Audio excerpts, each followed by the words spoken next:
Hello दोस्तों, आपको स्वागत है अपने इस YouTube channel ideal study classes पर।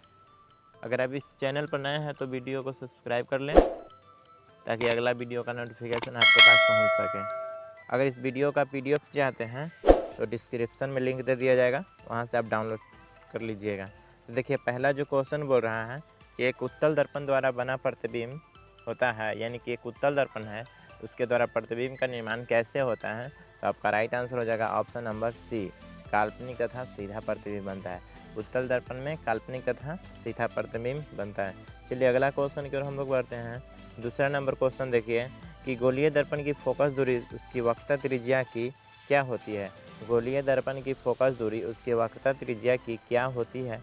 तो आपका राइट आंसर हो जाएगा ऑप्शन नंबर ए, आधी होती है, क्योंकि एफ बराबर फॉर्मूला होता है r/2 होता है, यानी कि फोकस दूरी उसकी वक्रता त्रिज्या क्या होती है, तो आधी होती है। तो आपका राइट आंसर क्या हो जाएगा, ए हो जाएगा। चलिए हम लोग अगला क्वेश्चन की ओर बढ़ते हैं। तीसरा नंबर क्वेश्चन क्या है, तो आप ध्यान से देखिए कि हजामती बनाने के लिए किस दर्पण का प्रयोग किया जाता है। हजामत बनाने के लिए किस दर्पण का व्यवहार किया जाता है। तो आपका राइट आंसर हो जाएगा ऑप्शन नंबर बी, अवतल दर्पण। अवतल दर्पण का उपयोग हजामत बनाने के रूप में किया जाता है। तो आप लोग इसको अच्छी तरह से देखिए। चलिए अगला क्वेश्चन की ओर हम लोग बढ़ते हैं। चौथा नंबर क्वेश्चन बोल रहा है कि द्रव का अपेक्षिक घनत्व मापा जाता है। तो द्रव का अपेक्षिक घनत्व ऑप्शन नंबर बी, हाइड्रोमीटर से मापा जाता है। क्या से मापा जाता है, हाइड्रोमीटर से मापा जाता है अपेक्षिक घनत्व। चलिए अगला क्वेश्चन की ओर हम लोग बढ़ते हैं। देखिए पाँचवा नंबर क्वेश्चन क्या बोल रहा है कि दूध की शुद्धता किस यंत्र से मापी जाती है।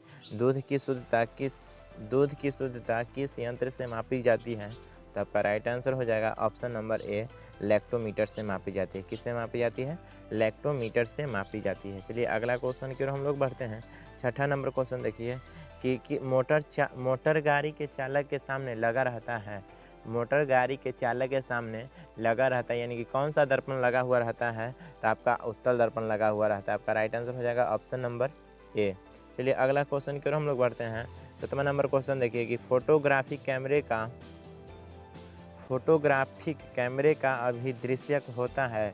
तो उत्तल लेंस होता है। क्या होता है, उत्तल लेंस होता है। आपका राइट आंसर हो जाएगा ऑप्शन नंबर बी। चलिए अगला प्रश्न की ओर हम लोग बढ़ते हैं। 8 नंबर प्रश्न देखिए, पानी में हवा का बुलबुला किस तरह कार्य करता है। पानी में हवा का बुलबुला किस तरह कार्य करता है। आपका ऑप्शन है उत्तल दर्पण, अवतल दर्पण, उत्तल लेंस और अवतल लेंस। तो आपका राइट आंसर हो जाएगा ऑप्शन नंबर डी, उत्तल लेंस। क्या होगा, उत्तल लेंस। चलिए अगला प्रश्न की ओर हम लोग बढ़ते हैं। 9वां नंबर प्रश्न देखिए कि वायुमंडल की आर्द्रता माप जाती है। वायुमंडल की आर्द्रता मापी जाती है तो किससे मापी जाती है। तो हाइग्रोमीटर से मापी जाती है। आपका राइट आंसर हो जाएगा ऑप्शन नंबर ए, हाइग्रोमीटर से मापी जाती है। चलिए अगला प्रश्न को हम लोग चलते हैं। 10वां नंबर प्रश्न क्या बोल रहा है कि भूकंप मापी यंत्र है। भूकंप मापी यंत्र है, यानी कि भूकंप की माप किस यंत्र से की जाती है। आपका राइट आंसर हो जाएगा ऑप्शन नंबर ए, सिस्मोग्राफ से की जाती है भूकंप का मापन। चलिए अगला प्रश्न की ओर हम लोग बढ़ते हैं। 11 नंबर प्रश्न बोल रहा है कि ध्वनि की तीव्रता मापी जाती है। ध्वनि की तीव्रता मापी जाती है। तो आपका राइट आंसर हो जाएगा ऑप्शन नंबर ए, डेसीबल में मापी जाती है। क्या में मापी जाती है, डेसीबल में मापी जाती है। चलिए अगला प्रश्न की ओर हम लोग बढ़ते हैं। 12 नंबर प्रश्न देखिए कि मानव रेटिना पर बना प्रतिबिंब होता है। मानव रेटिना पर बना प्रतिबिंब होता है। तो आपका राइट आंसर हो जाएगा ऑप्शन नंबर ए, वास्तविक एवं उल्टा प्रतिबिंब बनता है। मानव रेटिना पर कैसा प्रतिबिंब बनता है, वास्तविक एवं उल्टा प्रतिबिंब बनता है। चलिए अगला प्रश्न की ओर हम लोग बढ़ते हैं। 13 नंबर प्रश्न क्या बोल रहा है, तो अब देखिए, जब कोई वस्तु को दो समांतर समतल दर्पण के बीच रखी जाती है तो बने हुए प्रतिबिंब की संख्या होती है। तो आपका राइट आंसर हो जाएगा option number A, option number B हो जाएगा अनंत। क्या होता है, अनंत होती है। चलिए अगला प्रश्न की ओर हम लोग बढ़ते हैं। तो अगला प्रश्न क्या है, हृदय की गति सुनने के लिए किस यंत्र का प्रयोग किया जाता है। हृदय की गति सुनने के लिए किस यंत्र का प्रयोग किया जाता है। तो आपका राइट आंसर हो जाएगा ऑप्शन नंबर सी हो जाएगा, स्टेथोस्कोप हो जाएगा। क्या हो जाएगा, स्टेथोस्कोप हो जाएगा, स्टेथोस्कोप हो जाएगा। आपका right answer option number C हो जाएगा। चलिए अगला प्रश्न की ओर हम लोग बढ़ते हैं। तो अगला प्रश्न आप देखिए कि वायुमंडलीय दाब की माप की जाती है। वायुमंडलीय दाब की माप की जाती है। तो आपका राइट आंसर हो जाएगा ऑप्शन नंबर डी हो जाएगा, बैरोमीटर से वायुमंडलीय दाब की माप की जाती है। आपका राइट आंसर हो जाएगा ऑप्शन नंबर डी हो जाएगा। चलिए अगला प्रश्न की ओर हम लोग बढ़ते हैं। 16 नंबर प्रश्न बोल रहा है कि सरल सूक्ष्मदर्शी में वस्तु को रखा जाता है। तो सरल सूक्ष्मदर्शी में वस्तु को कहाँ रखा जाता है? तो लेंस और प्रकाश केंद्र के बीच रखा जाता है। कहाँ रखा जाता है?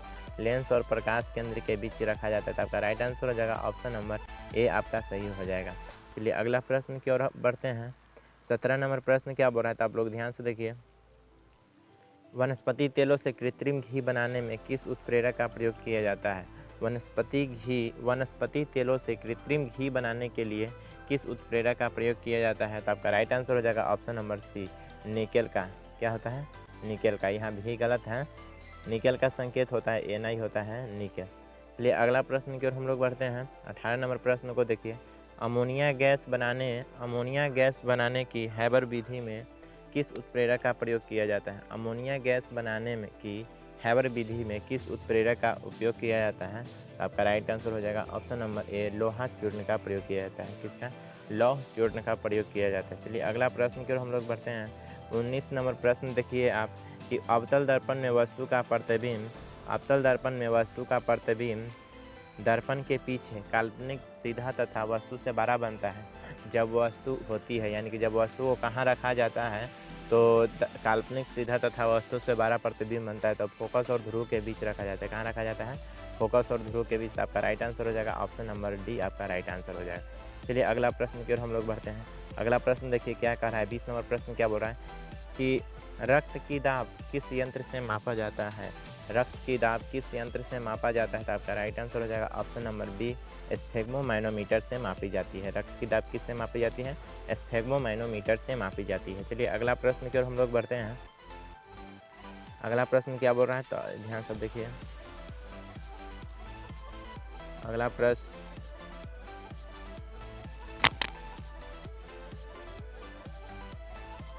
प्रश्न की ओर हम लोग बढ़ेंगे।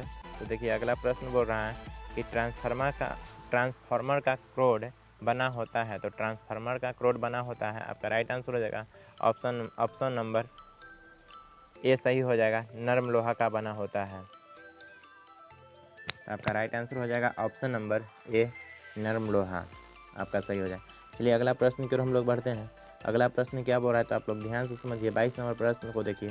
ट्रांसफार्मर किस सिद्धांत पर आधारित है?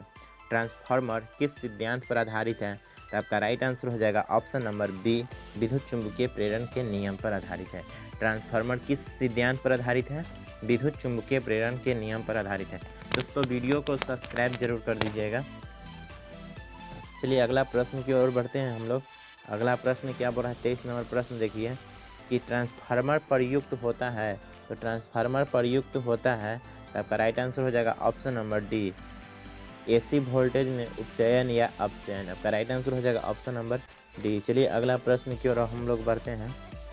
अगला प्रश्न को देखिए। हीट स्टोन ब्रिज का व्यवहार किस मापने में किया जाता है? हीट स्टोन ब्रिज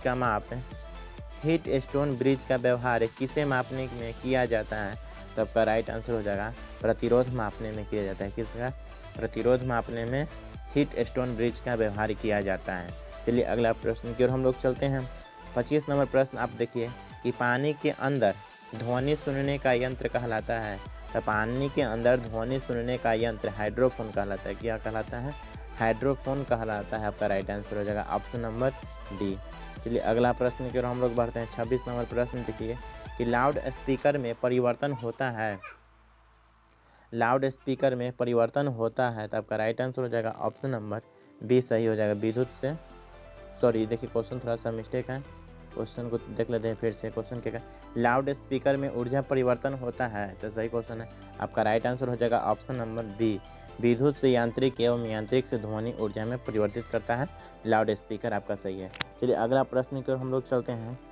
देखिए अगला प्रश्न देखिए 27 नंबर प्रश्न क्या बोल रहा है कि निम्नलिखित किस यंत्र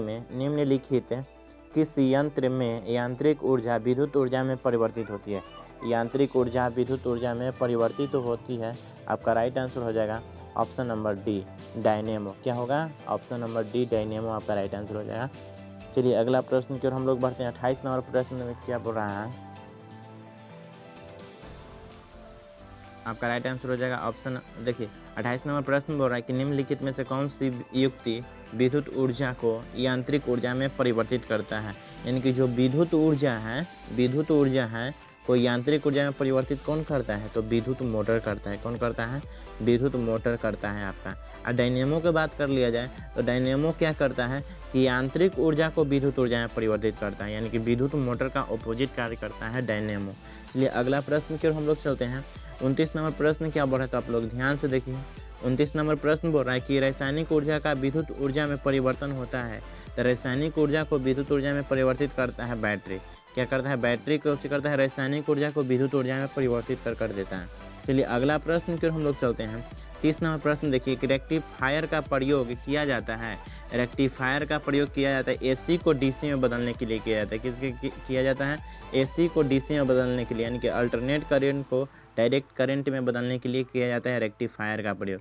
चलिए अगला प्रश्न की ओर हम लोग बढ़ते हैं। 31 नंबर प्रश्न देखिए, ट्रांसफार्मर का प्रयोग होता है। ट्रांसफार्मर का प्रयोग होता है, तो आपका राइट आंसर हो जाएगा ऑप्शन नंबर ए, केवल एसी करंट में। क्या होता है, केवल एसी करंट में। आपका राइट आंसर हो जाएगा ऑप्शन नंबर ए, केवल एसी में। चलिए अगला प्रश्न की ओर हम लोग बढ़ते हैं। 32 नंबर प्रश्न को देखिए कि टेलीफोन लाइन में प्रवाहित ऊर्जा, टेलीफोन लाइन में प्रवाहित ऊर्जा होती है तो विद्युत ऊर्जा होती है। कौन सी ऊर्जा होती है, विद्युत ऊर्जा। आपका राइट आंसर हो जाएगा ऑप्शन नंबर बी। चलिए अगला प्रश्न की ओर हम लोग बढ़ते हैं। अगला प्रश्न क्या बोल रहा है, 33 नंबर प्रश्न कि शुष्क सेल में किस तरह की ऊर्जा निहित होती है। तो शुष्क सेल में किस तरह की ऊर्जा निहित होती है, तो आपका राइट आंसर हो जाएगा ऑप्शन नंबर बी, सही हो जाएगा रासायनिक ऊर्जा। चलिए अगला प्रश्न की ओर हम लोग बढ़ते हैं। 34 नंबर प्रश्न क्या बोल रहा है कि कौन सा यंत्र उच्च एसी वोल्टेज को निम्न एसी वोल्टेज या निम्न एसी वोल्टेज को उच्च एसी वोल्टेज में बदलता है। तो आपका राइट आंसर हो जाएगा ऑप्शन नंबर डी, ट्रांसफार्मर। क्या हो जाएगा, ट्रांसफार्मर आपका राइट आंसर हो जाएगा। तो चलिए अगला प्रश्न की ओर बढ़ते हैं। अगला प्रश्न क्या बोल रहा है, बस 34 वही प्रश्न था दोस्तों। तो इस वीडियो को लाइक और सब्सक्राइब जरूर कर लीजिए। अगर इस वीडियो का PDF चाहिए तो डिस्क्रिप्शन में लिंक दे दिया जाएगा, वहां से आप जाकर इसको डाउनलोड कर लीजिए। और वीडियो को लाइक और शेयर जरूर कीजिए और सब्सक्राइब करना नहीं भूलें। Thank you.